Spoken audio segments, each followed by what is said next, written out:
ছোটবেলায় আমার মনে আছে, আমার ছোট্টবেলা থেকে আমার মা সারাটা জীবন মা আম করে নামাজের কথা জিগাইছে।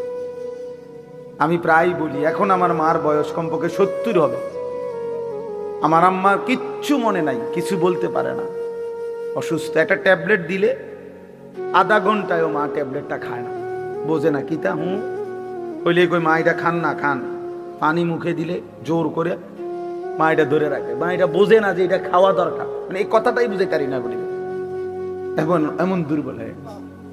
সেই মা আমার এখনো আমরা কথা বললে আম করে জিগা, আমারে তো জিগা ফুত নোয়া ধরছো কসম আনলো, মা আমার এখনো আমার জিগা ফুত নামাজ উঠছে নামাজ উঠছে। মা আমার সবসময় বলে, এখনো বলে মা ফুত কতখানে ওয়াজে যাও, মানুষের লগে চাইও টাকা পয়সা লইয়া ঝামেলা করো না। তো আমার 44 বছর বয়স, 44 বছর বয়স আমি মায়ের সেই নজর নেগ্রান। আলহামদুলিল্লাহ, তোমার 18 বছর বয়সেই তোমার আব্বাও তোমারে বলে না, মাও বলে না, সমাজের কেউ ডাকে না, তোমার পতন, তোমার ধ্বংস, তোমার বরবাদি, তুমি নারী দেখতে দেখতে ধ্বংস হয়ে যাইতেছ, ছবি দেখতে দেখতে বেঈমান কাফেরদের মতো সাজতে সাজতে সাজতে সাজতে চুল পান শার্ট পোশাক লেবাস চলা ফেরা উঠা বসাতে কাফের মুশরিকদের মতো হতে হতে ধীরে ধীরে একটা সুন্দর ছেলে, একটা সুন্দর জওয়ান মুসলমানের একটা তাগড়া ছেলে চোখের সামনে কি হয়ে যেতেছে, নষ্ট হয়ে। এই সমাজ তাকায় তাকায় দেখতেছে। বুঝছেন চাষা, ব্যাপারটা চিন্তা করে দেখেন তো চাষা, বিষয়টা কি ভাইয়া? একটা ছেলে বলো বাপ, কেউ তোমারে ডাকে না, কেউ তোমারে ফেরায় না, কেউ তোমার এই অব্যাহত গুনাহ অশ্লীলতা বেহায়াপনা থেকে কেউ টাইনা ধরতেছে না, ফেরাইতে চাচ্ছে না।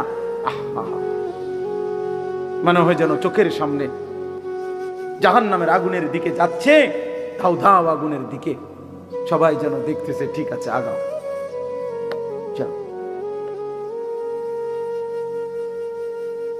ومن يشاقق الرسول من بعد ما تبين له الهدى ويتبع غير سبيل المؤمنين, আল্লাহ বলেন আমার রাসূলের মাধ্যমে আমি সব কিছু স্পষ্ট করে বলে দেওয়ার পরেও যারা আমার রাসূলের বিরুদ্ধাচরণ করবে, ওয়াত্তাবি গায়রা সাবিলিল মুমিনিন, আমার প্রকৃত ঈমানদার যেই পথে চলে এই পথের উল্টো পথে যে চলবে, আল্লাহ বলেন আমার রাসূলের বিরুদ্ধাচরণ যে করবে, আমার ঈমানদার মুমিনের পথের উল্টো পথে যে চলবে, নুওয়াল্লিহি মা তাওয়াল্লা, আমি আল্লাহ তাকে সেই উল্টো পথেই চালাবো, ওয়া নুসলিহি জাহান্নাম, একদিন তারে ধাক্কা মেরে জাহান্নামেই ফেলে দেব।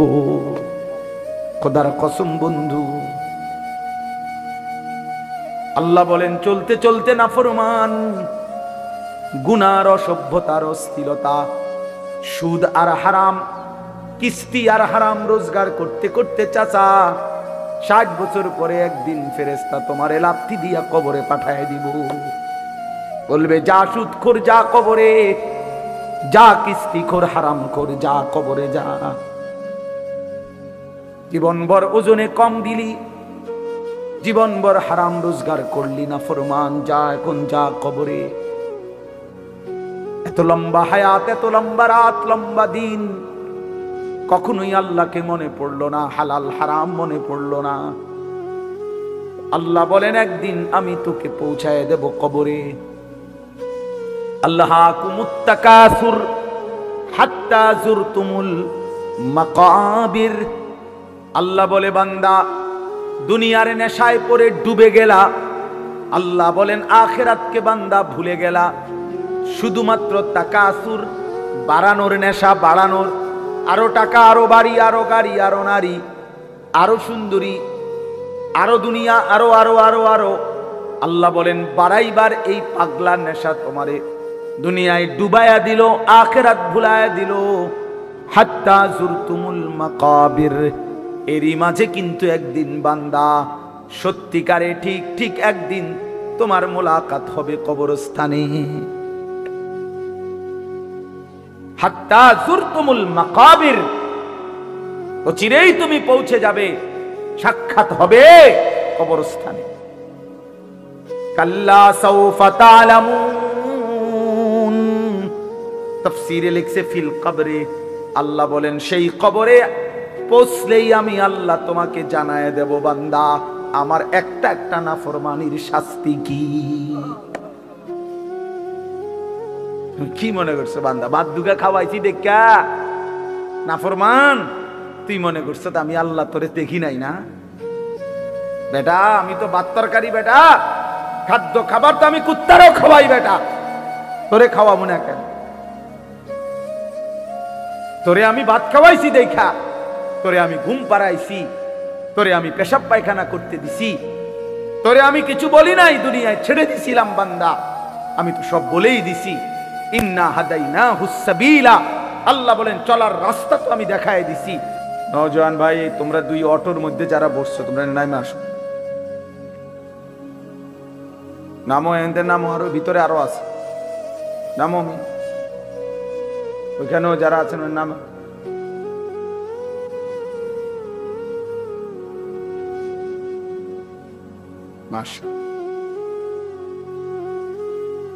দুই নাম্বার কথা হলো, একটা জিনিস মনে রাখবেন, আল্লাহর কথা মন দিয়ে শুনতে হয়। যে যতটা আন্তরিকতা নিয়ে, আগ্রহ নিয়ে আল্লাহর কথা শুনে, আল্লাহ ততটাই তার জীবনে বরকত দান করে।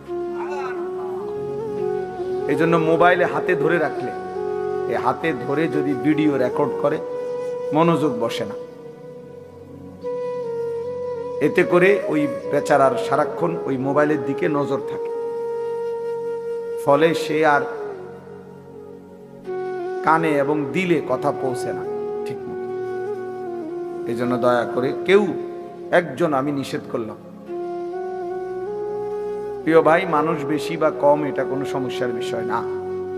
আমি কোনো ইলেকশনে দাঁড়াইও নাই, আমি নির্বাচনী জনসভায় আসি নাই, কাজে আমি ব্যাপক মানুষ দিয়ে করব কি? আমার তো এর দ্বারা কোনো ফায়দা নাই। মনে করেন 50,000 মানুষ একসাথ হয়েছে, এতে আমার কবর রাজাব মাপ তো আল্লাহ, তাহলে এইটা বড় বিষয়। আল্লাহর কথা দিল দিয়ে শোনা দরকার, কম হোক বেশি হোক।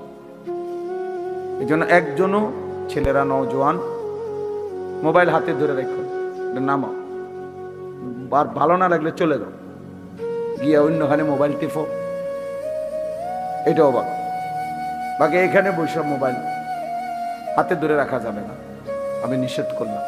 যার ভালো না লাগে সে চলে গেলে ভালো, গিয়া ঘুমাইলে ভালোই। দুই নাম্বার হলো, আমি একটা বিষয় বলি, আমি যখন খুতবা পড়তেছি, আমি একজন ছেলেকে দেখলাম যে ওই যে বাদ্য বাজতেছে কোনো জায়গার মধ্যে, বাদ্য বাজ, সে বাদ্যের তালে তালে ঢুলতেছে, নিজের শরীর নাড়াইছে এখানে বসে, আমি এটা দেখছি। আমি ইচ্ছা করলে তোমারে দাঁড় করাইতে পারতাম, কিন্তু আমি সতর্ক করলাম। মনে রাখতে হবে, হাদিসের মধ্যে আছে, আল্লাহ নবী সাল্লাল্লাহু আলাইহি ওয়াসাল্লাম বলছেন, ইস্তেমাউল মালাহি মাসিয়াতুন, এই গান শোনা, বাদ্য শোনা, এটা গুনাহ। ওয়াল জুলুসু আলাইহা ফিসকুন, এবং ওই গানের মজলিসে বসা সে প্রকাশ্য পাপী, ফাসিক। এরপরের লাইনটা ভয়ানক, ওয়াত্তালাজ্জুযু বিহা কুফরুন, গান শুনে মজা নেওয়া, স্বাদ নেওয়া, এটা কুফরি। এই জন্য এটা বড় ভয়ানক বিষয়। আপনার যে তাল উঠলে, দুললে, নাচলে, তো এটা ঈমান চলে যাওয়ার আশঙ্কা, যে ভয়ানক বিষয়। হয়তো তোমার এমন অবস্থা যে তুমি যত নাফরমানি করো, হতে পারে শুক্রবারে তো নামাজ পড়ো, এই কথা মনে করে যে তুমি মুসলমান। হতে পারে তো তুমি কারো জানাজা পড়ো, এই কথা মনে করে যে তুমি তো মুসলমান। কিন্তু যদি আমার অজান্তে আমার ঈমান না থাকে, আমি বুঝলামে না বা জানলামে না, হাসরের ময়দানে গিয়ে দেখলাম যে নামাজগুলো পড়ি নাই সেগুলোও নাই, যে দুই এক ওয়াক্ত পড়ছি সেটাও নেই। কারণ ঈমানবিহীন কোনো ইবাদত কবুল হয় না। স্পষ্ট কথা এটা কোরআন। ওমান আরাদাল আখিরাতা ওয়া সাআ লাহা সাইয়াহা ওয়া হুয়া মুমিন ফাউলাইকা কানা সাইয়ুহুম মাশকুরা। আল্লাহ তাআলা বলেন যে আখিরাত চায়, মানে জান্নাত চায়, আখিরাতের মুক্তি চায়, ওয়া সাআ লাহা সাইয়াহা, এবং জান্নাতের জন্য আখিরাতের জন্য কঠোর পরিশ্রম করে, মানে আমলের মেহনত করে। ওয়া হুয়া মুমিন, এই অবস্থায় যে সে মুমিন, এইটা বলে নিছে। ঈমান অবস্থায় যদি আখিরাতের আশায় কেউ সর্বোচ্চ মেহনত করে, ফাউলাইকা কানা সাইয়ুহুম মাশকুরা, আল্লাহ তাআলা বলেন তাহলে তার সমস্ত চেষ্টা কৃতজ্ঞতার উপযুক্ত, অর্থাৎ প্রতিদান পাওয়ার উপযুক্ত। তাহলে শর্ত হলো ওয়া হুয়া মুমিন, সে ঈমানদার হইতে হবে। ঈমান জরুরি। কোরআনুল কারীম আল্লাহ বলছে ইয়া আইয়ুহাল্লাযীনা আমানু কুতিবা আলাইকুমুস সিয়াম, হে মুমিন তোমাদের উপরে রোজা ফরজ করা হয়েছে। তার মানে নাফরমানের উপরে না, বেঈমানের উপরে না। ঈমান জরুরি, ঈমান জরুরি। এভাবে সমস্ত আমলের ক্ষেত্রে আল্লাহ তাআলা ঈমানকে শর্ত করেছে। মান আমিলা সালিহাম মিন যাকারিন আও উনসা ওয়া হুয়া মুমিন, আল্লাহ বলেন পুরুষ কিংবা নারী ঈমান অবস্থায় যেই নেক আমল করবে, আমি আল্লাহ তাআলা তাকে ফালানুহইয়ান্নাহু হায়াতান তাইয়্যিবা, দুনিয়াতেই আরামের পবিত্র জীবন দান করব। ওয়ালা নাজজিয়ান্নাহুম আজরাহুম বিআহসানি মা কানু ইয়ামালুন, এবং তার সমস্ত আমলের বিনিময়ে আখিরাতে সর্বোত্তম বিনিময় জান্নাত দান করব। শর্ত হইল ওয়া হুয়া মুমিন। কি হইতে হবে? ঈমান জরুরি, ঈমান জরুরি। এই জন্য দাওয়াত ও তাবলীগের মেহনতে ঈমানের মুযাকারা হয় বেশি, ঈমানের কথা তাবলীগের সাথীরা বেশি আলোচনা। আল্লাহর বান্দাদের কাছে ঘুরে ঘুরে ঈমান শেখায়। অনেকে এটা বুঝে না, কি করে মসজিদে মসজিদে ঘুরে ঘুরে। হ্যাঁ, আপনি দেখতে পারেন না মসজিদে ঘুরে ঘুরে কি করে? মসজিদে ঘুরে ঘুরে বন খায়। মূলত আল্লাহর বান্দাদেরকে ঈমান শেখায়, আখিরাত চিনা, ঈমান জরুরি। কিশোর নওজোয়ান তোমরা শোনো বাবা, হাদিসে আছে নবী সাল্লাল্লাহু আলাইহি ওয়াসাল্লামের একজন সাহাবী ছিল জুনদুব ইবনে আব্দুল্লাহ। জুনদুব ওনার নাম, সাহাবীর নাম। তিনি বলছেন যে আমরা যখন কিশোর ছিলাম, ওয়া নাহনু হাযাবিরা, হাযাবিরাতুন আরবি শব্দ, অর্থ হলো করিবুল বুলুগ, আমরা বালেগ হওয়ার কাছাকাছি, মানে কিশোর। কিশোর টিনেজ কয়, ইংরেজিতে টিনেজ কয়, মানে ইংরেজি অক্ষরের মধ্যে যেগুলোর মধ্যে টিন এটা আছে, এই 10 এর পরে 11 এর পরে কি, এরপরে এই 13, 14, 15, 16, 17, 18, 19, এই যে টিন, এরাই টিনেজ, কিশোর। তো তিনি বলেন আমরা কিশোর ছিলাম। এই সময় আমরা কয়েকজন কিশোর যুবক, কিশোর বয়সী ছেলে, ওই সাহাবী বলতেছেন আমরা নবীজি সাল্লাল্লাহু আলাইহি সাল্লামের কাছে কিছুদিন থাকলাম। নবীজির কাছে থেকে কি করলাম? এই ছোট বয়সে, কিশোর বয়সে তো তিনি বলেন ফাতাআল্লামনাল ঈমান, আমরা এই কিশোর বয়সে নবীজির কাছে থেকে অবস্থান করে ঈমান শিখলাম। ফাতাআল্লামনাল ঈমান, এজন্য দোস্ত ঈমান শিখতে হয়, মুসলমান হইতে হয়, মুমিন হইতে হয়। এমনি শুধুমাত্র লা ইলাহা ইল্লাল্লাহ এই বাক্যটা মুখস্থ জানলে যথেষ্ট না। এটা তো একটা বাক্য, কালেমা ঈমানের, এটা দরকার, এটা বাধ্যতামূলক। কিন্তু শুধু এই বাক্যটা জানা, বলা, এটা মুখস্থ থাকা, এটাই যথেষ্ট নয়। নবীজি সাল্লাল্লাহু আলাইহি ওয়াসাল্লাম বলছেন, একেবারে সব হাদিসের কিতাবে আছে, আল ঈমানু বিদউন ওয়া সাবউনা শু'বা, ঈমানের 70টার চাইতে বেশি ডালপালা রয়েছে, শাখা প্রশাখা। মোবাইল নামান, মোবাইল নামান, আসেন আবার মিয়া, বলছি না আমি, ভালো না লাগবে চলে যান। তো আল ঈমানু বিদউন ওয়া সাবউনা শু'বা, ঈমানের 70টার চাইতে বেশি ডালপালা রয়েছে। নবী সাল্লাল্লাহু আলাইহি ওয়াসাল্লাম বলছেন। তো মুহাদ্দিসিন উলামায়ে কেরাম ব্যাপক গবেষণা করে বের করছেন ঈমানের মোট শাখা প্রশাখা হলো 77টা। কয়টা? ঈমানের 77টি শাখা প্রশাখা।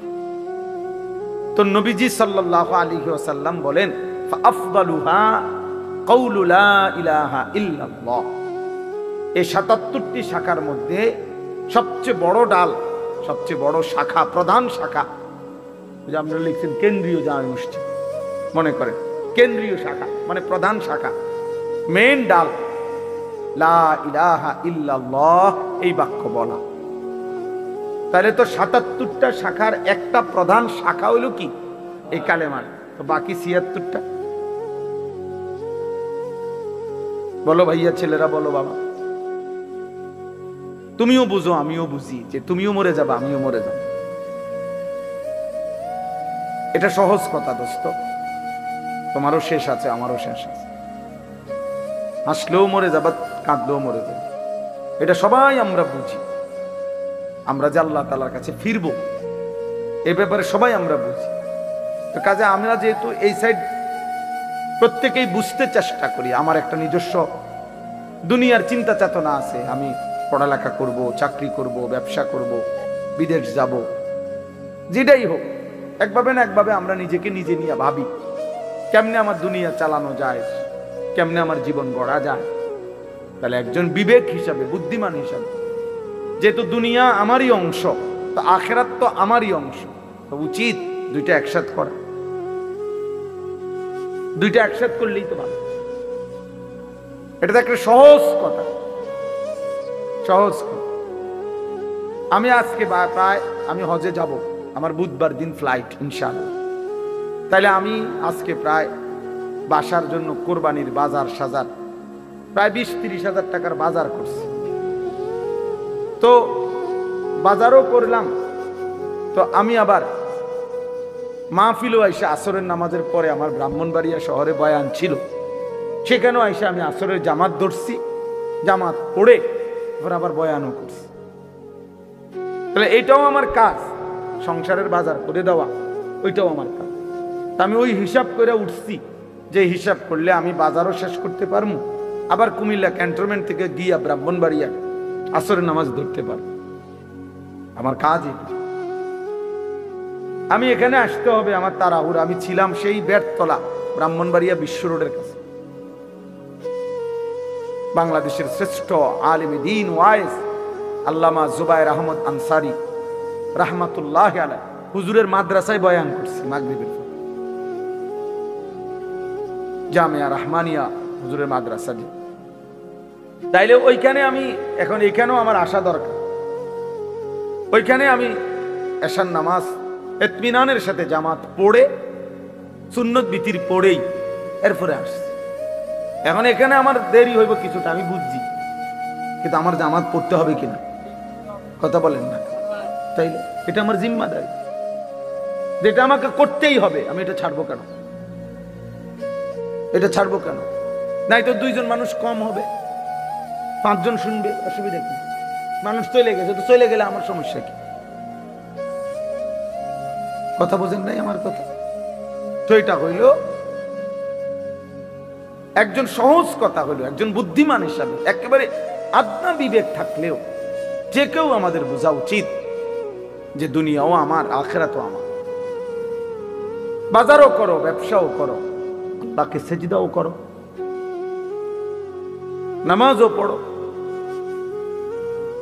এই জন্য বাপ ছেলেদেরকেও বলি, বাবা দিন শিখতে হয় ভাইয়া। তোমরা অনেক ছেলে আসো যারা মা বাবাও গাফেল, তোমরা নিজেরাও গাফেল। তোমরা ইসলামকে একটা খামখেয়ালি মামুলি বিষয় মনে করো, মন মতো নামাজ পড়ো। অনেক ছেলে আছে তোমরা ফরজ গোসল কেমনে করে জানো না, অথচ তোমাদের বীর্যপাত হয়। কিন্তু তোমরা ফরজ গোসল শরীয়তে নির্ধারিত পদ্ধতি আছে, শুধু পানিতে ডুবাইলেই গোসল ফরজ আদায় হয় না। শরীয়তে নির্ধারিত নিয়ম আছে, ওই নিয়মে যদি কেউ ফরজ গোসল না করে সে 100 সে নাপাক, অপবিত্র। এবার সে যদি কাবা শরীফের ছাদে দাঁড়াইয়েও নামাজ পড়ে, আল্লাহর কসম তার নামাজ কবুল হবে না, তার জুমার নামাজও হবে না, তার জানাজার নামাজও হবে না, নিশ্চয়ই হবে। তাহলে দিন শিখতে হয়, ইসলাম শিখার জন্য, দিন শিখার জন্য জরুরি, এটা জরুরি। এটা বলে কিছু লোক মাদ্রাসায় পড়ে, ওনাগো ভাল লাগছে, ওনারা মাদ্রাসায় পড়ে, ওনারগো ভাল লাগছে, ওনারা স্কুলে পড়ে, ওনারগো ভাল লাগছে, ওনারা কিন্টার গার্ডেনে পড়ে, যে জেনে ভাল লাগে পড়বো না। না, এটা মস্কারি না, কোরআন কোনো মস্কারি না। যে যার যেটা ভাল লাগে, যার মন চায় কোরআন শরীফ পড়ুক, যার মন চায় বাংলা পড়ুক, যার মন চায় ইংরেজি পড়ুক। না না, এটা এরকম একটা বিষয় না, এটা আমার ইবাদত। কোরআন শরীফ পড়া এটা শুধু একটা পড়া না দোস্ত, এটা একটা ইবাদত। কোরআনুল করিম তেলাওয়াত করা একটা কি? বাংলা রিডিং পড়া ইবাদত, অঙ্ক করা ইবাদত। তাই এটার সাথে এটার মিল আছে কি? এই জন্য নীরবে আলহামদুলিল্লাহ অনেক সুন্দরভাবে বসছেন সবাই, বাবারাও বসছেন, ছেলেরা তোমরাও বসছো। বাপ বুঝতে শেখো, দিন শেখা দরকার। আখেরাত আমি বুঝি নাই বললেই আখেরাত নাই এমন না ভাইয়া, আমি খেয়াল করি নাই বললেই আখেরাত হবে না, বিষয়টা এমন না। তুমি হয়তো ভাবতেই পারো যাই বুঝি নাই হুজুর, আমরা স্কুলে পড়ছি, এত কিছু কি আর আমরা জানি? দোস্ত এই সমস্ত এই সামান্য কথায় আখেরাত টিকবে না। অনেক চাচারা আছেন, আপনারাও বলেন হুজুর আমরা গ্রামের মানুষ, মূর্খ সুরক্ষ মানুষ, আমরা এত কিছু টোয়াইলি কি আর ওই বলি, আমরা কি আর পারবো না? এই সমস্ত কথা বললে খোদার কসম বাবা আখেরাত টিকবে না। হাসরের ময়দান ফাইজলামির জায়গা না, আপনার মস্কারি না, এটা সাদওয়ান না। আপনি গপ মারবেন বইয়া বইয়া, ফালতু কথা বলবেন, মস্কারি করবেন, জি না। 60 বছরেও যে মুসলমান হয়েও নিজের নামাজ সুন্দর করে নাই, 10টা সূরা শুদ্ধ করতে পারে নাই, ওই জিন্দিগি বদনসিব, দুর্ভাগা জীবন। ওই চাচাও বদনসিব, ওই দাদাও বদনসিব, বেটা দুর্ভাগা মানুষ। জীবনটারে বাদ কতগুলো পান সুপারি বন বিড়ি সা বিস্কুটের মধ্যে শেষ করে তামাশা করছে, জিন্দিগিকে তামাশা করছে। মনে করছে মোল্লা মুন্সিরা এরকম কত কথায় কয়, মারতো না চাই না, মারতেন না, আমনো মারতেন না, অসুবিধা নাই।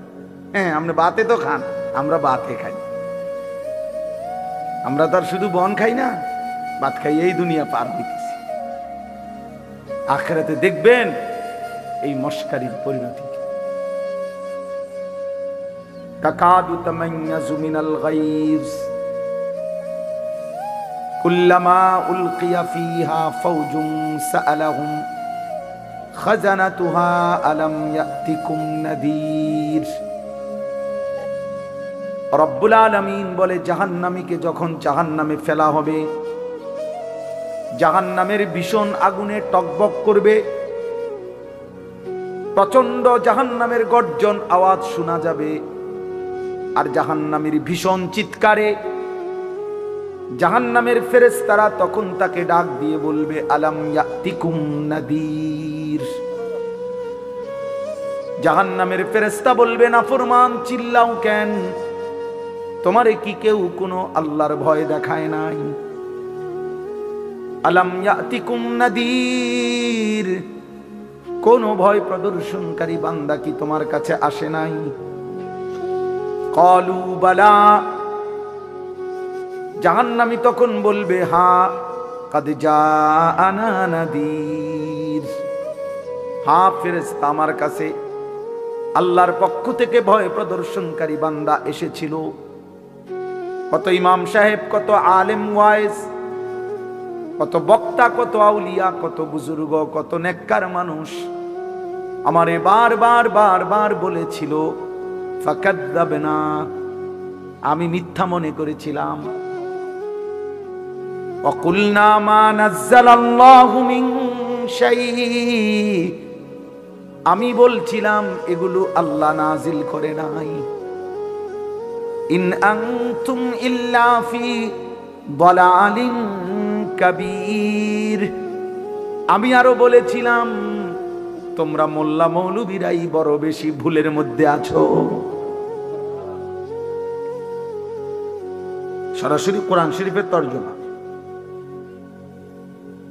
অকালু লাউ কুন্না নাসমাউ আও নাকিলু মা কুন্না ফি আসহাবিস সাঈর। আল্লাহ বলেন জাহান্নামী বলবে ফেরেশতা, সেদিন দুনিয়ার জমিনে যদি একটু বুঝতাম অথবা একটু শুনতাম, তাহলে আজকে আমরাও জাহান্নামী হতাম না।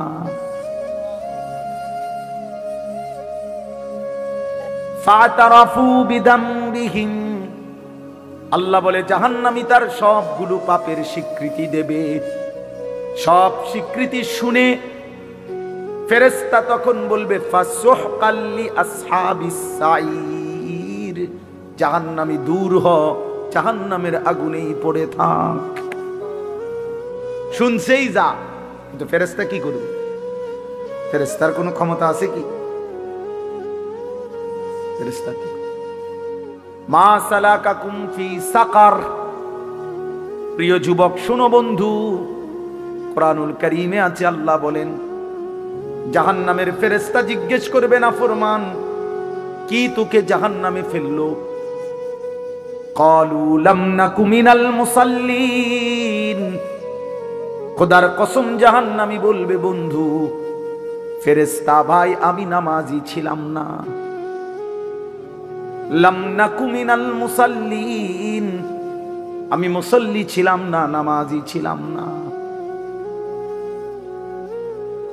হ্যাঁ, কোরআনুল কারীমের মধ্যে আল্লাহ বলেন কাল্লা ইদা বালাগাতিত তারাকি, আল্লাহ তাআলা বলেন নাফরমানের জান কবজ করতে যখন আজরাইল ফেরেশতা টান দিবে রূহটা ধরে, তখন এই রূহটা ছিঁড়ে কণ্ঠনালীর মধ্যে আইসা আটকায়া যাবে, বের হবে না। ওয়াকিলা মান রাক, লোকেরা তখন বলা বলি করবে কে আছো তারে ফু দিবা, কে আছো তারে ঝাড়ফুঁক করবা, কে আছো তারে একটা তাবিজ দিবা, একটা কিছু দিবা, সে তো ছটফট করতেছে।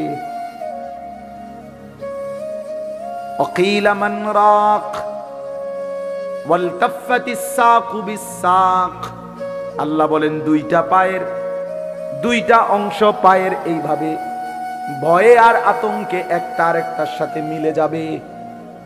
অগন্না আন্নাহুল ফিরাক, আল্লাহ বলেন নাফরমান বুঝে ফেলবে আজকে আর কোনো জায়গা ফুঁ দিয়া কোনো লাভ নাই, আমাকে এই দুনিয়া থেকে বিচ্ছিন্ন হতেই হবে।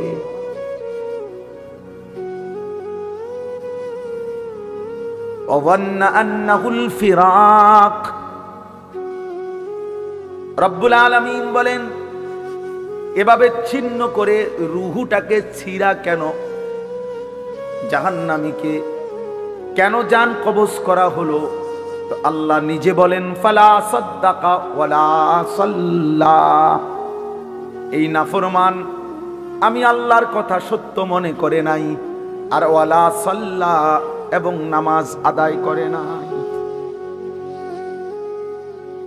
এই জন্য চালাক মিয়া, দোস্ত, নওজোয়ান, ভাত খাও, ভাতে তো খাও, আর কিতা, আর মানে মোবাইল টিপো, আর নারী দেখো, ছবি দেখো, আর চুলের পেখম ঘুরাও। ঘুরাও, সমস্যা নাই আব্বা। দেখবা তোমার চাইতেও বড় শক্তিধর এই পৃথিবী থেকে হারায় গেছে। তোমার চাইতেও বড় ক্ষমতাধর এই পৃথিবী থেকে হারায় গেছে। তুমি কেডা? এ দেখতে দেখতে নাই, দেখতে দেখতে যৌবন ফুরায় যাবে, দেখতে দেখতে এই শক্তি সামর্থ্য ফুরিয়ে যাবে, ফুরায় যাবে। আশ-শাবাবু বাইনা দুফাইন। এক বড় বুজুর্গ বলছে, যুবক তুমি মনে রেখো, তুমি দুই দুর্বলতার মাঝখানে আছো। তোমার শিশুকাল দুর্বল, তোমার বৃদ্ধকাল দুর্বল। দুই দুর্বলতার মাঝখানে অল্প কিছু সময় তুমি শক্তি নিয়ে আসো। সেই শক্তির সময়টাই হচ্ছে যৌবনকাল। যদি কিছু করতে হয় শক্তির টাইমেই করো। নিজেকে গড়লে শক্তি থাকতেই গড়ো, নিজের আখিরাত সাজাইলে শক্তি থাকতেই সাজাও। হয় তুমি পিছনের দিকে শিশুকালে আর যাইতে পারবা না, আর বৃদ্ধকালে পৌঁছে গেলে দুর্বল হয়ে যাবে, তখনও আর পারবে না, অথবা কবরে চলে যাবে। এই জন্য 17 বছরের, 18 বছরের, 20 বছরের ছেলে তোমাদেরকে বলি, বাপ, এত অল্প বয়সে যদি আল্লাহ পাকের এত বড় নাফরমান হও, মাত্র 18 বছর বয়সেও যদি তুমি আল্লাহকে এইভাবে না চিনো, 18 বছর 20 বছর বয়সেই যদি তুমি একটা সেজদা দিতে মন না চায়, আরে জানোয়ার, তুই 60 বছর পর্যন্ত যাইতে যাইতে তোর অবস্থা কি হবে? বেঈমান, এই বেঈমান, এই নিকৃষ্ট, তোর হালাত কি হবে? তুই 18 বছর বয়স না হইতে যদি আল্লাহর এত বড় দুশ্মন হস, তোর বাকি হালাত।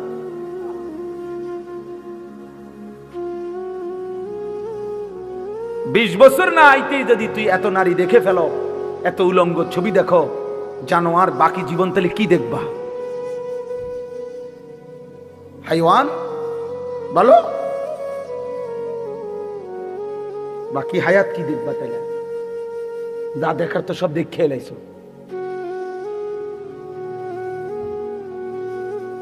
এরপরে কি করবা? এত কম বয়সে এত নারী, এত অল্প বয়সে এত উলঙ্গ ছবি দেখে ফেললাম, এত অল্প বয়সে চরিত্র এভাবে নষ্ট করে ফেললাম যে নারী ছাড়া, ছবি ছাড়া, জেনার দৃশ্য ছাড়া, বন্ধুদের অসৎ আড্ডা ছাড়া। ওই দেখেন, ওই অপদার্থের দিকে দেখেন, ওই দেখেন ওই অপদার্থ কি করে।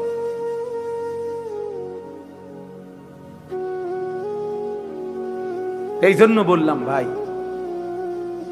ভাবতে শেখো বাবা, বাকি হায়াত কি করবে,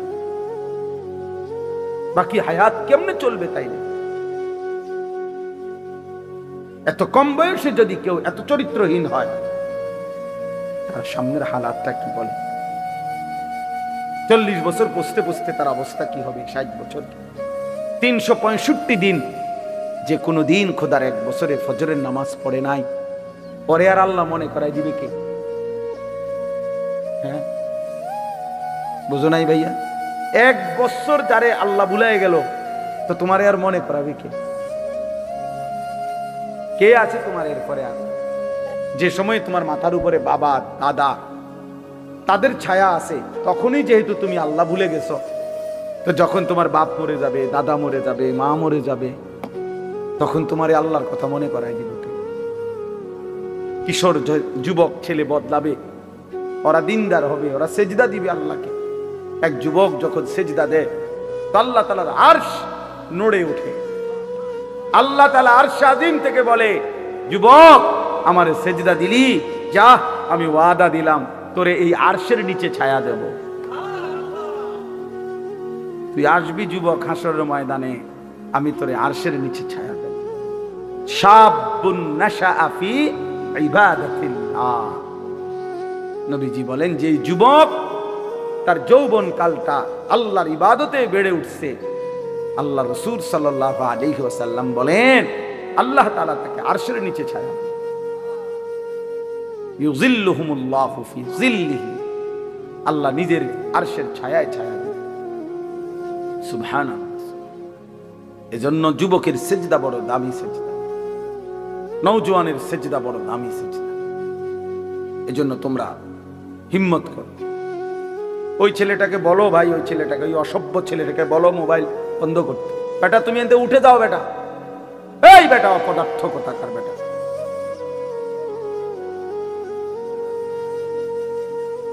চিন্তা করছেন নি? ওরে দুইবার বললাম।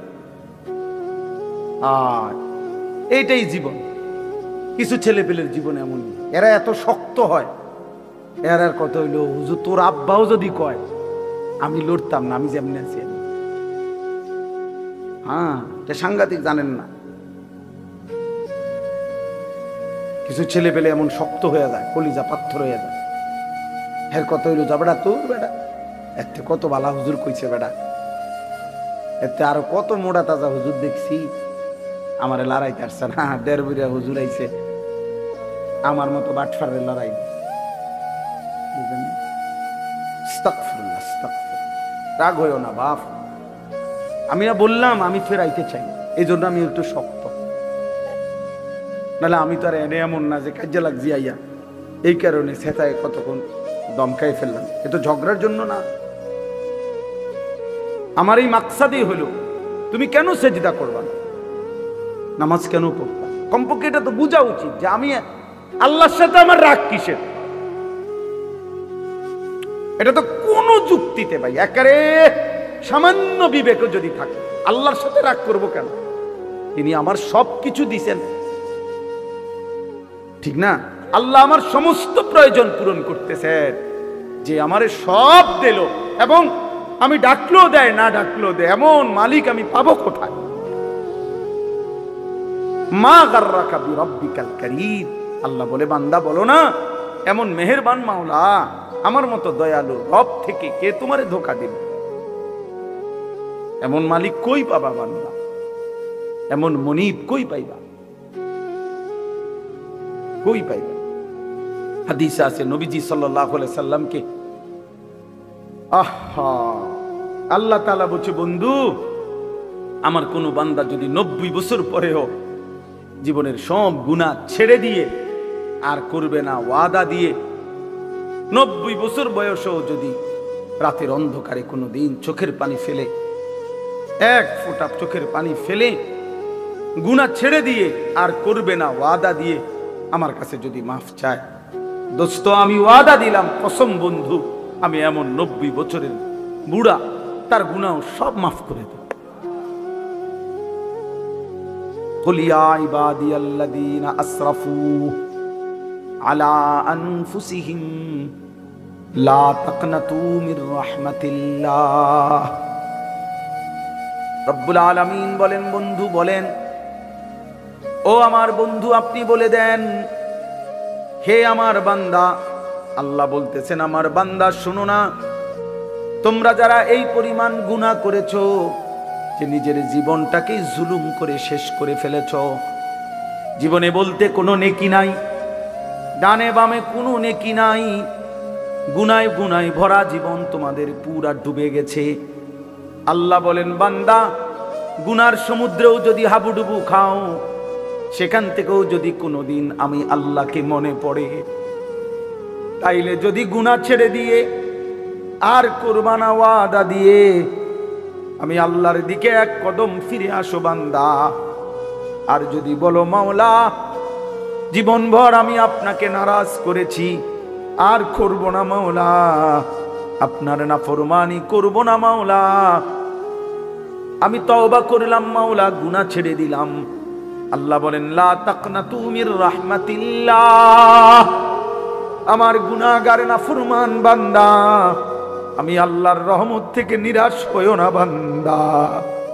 রাসূল পাঠাইছি, উলামা পাঠাইছি, আউলিয়া পাঠাইছি, ইমাম পাঠাইলাম, খতিব পাঠাইলাম, ওয়াইজ পাঠাইলাম, বক্তা পাঠাইলাম, কোরআন পাঠাইলাম, সুন্নাহ পাঠাইলাম।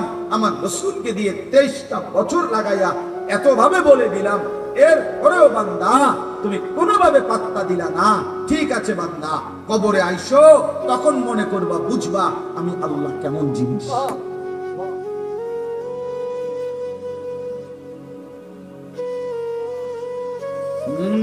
আমি দেখাই দেবো বান্দা।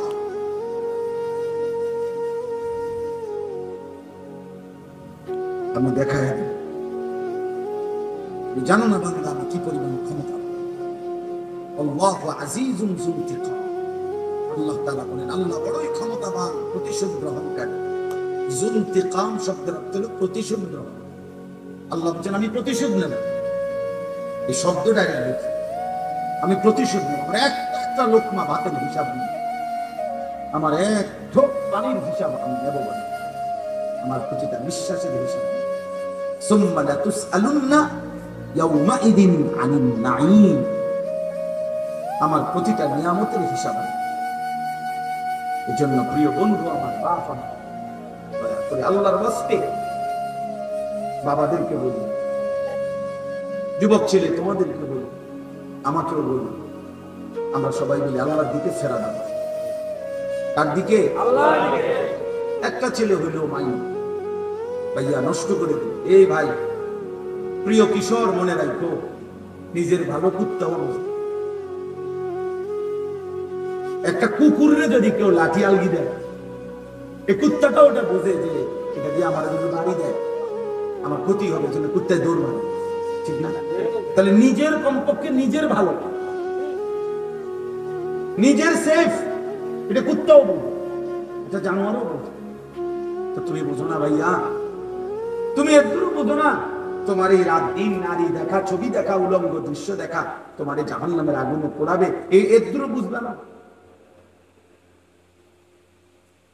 তোমার এই লাগাতার নামাজ না পড়া এই জীবন যে তোমার শেষ পর্যন্ত জাহান্নামে দিবে, একটু বুঝবে না?